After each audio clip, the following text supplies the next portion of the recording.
Here now is Arkansas Senator Tom Cotton to react to all of this. Senator, I think of what we've done to our children over the past 2 years, what we still do to our children. We're separating them if they're not masked or maybe even vaxxed down the road. They're in their separate areas.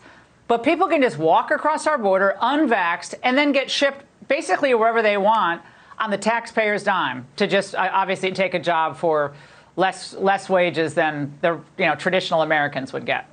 How do we stop this? Yeah, Laura, it's criminally negligent. You have Democrats across the country who are still trying to shut down schools, who are insisting that kindergartners wear masks, sending them home if they don't. Meanwhile, your tax dollars are supporting single grown men crossing this border and being shipped wherever they want to go, as we just saw in that video. That's a far cry from what the federal courts have ordered the Biden administration to do, which is to re-implement President Trump's Remain in Mexico policy. I was shocked by the Biden administration's response to it. They said that they sometimes help with the orderly processing to return or to get these migrants to their final destination.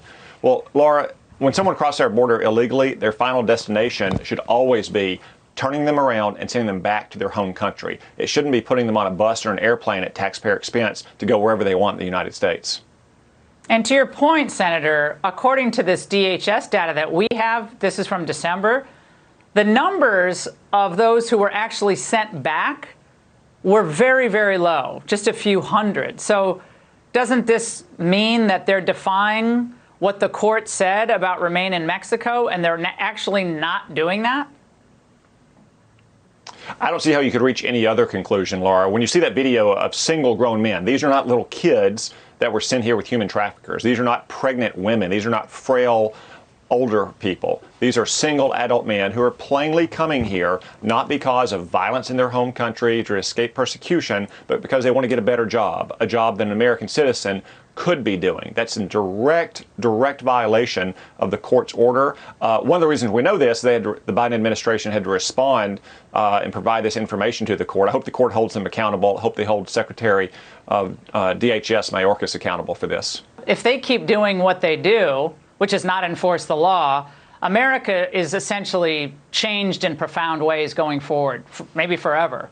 So do you discount the possibility that the House could actually bring up a serious, perhaps, impeachment inquiry just on this issue of the border alone? Is that out of the realm of possibility?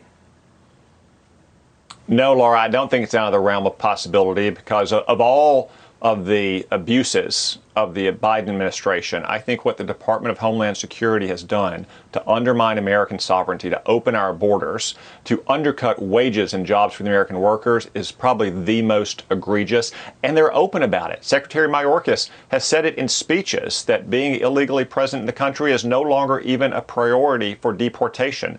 They admit these things publicly.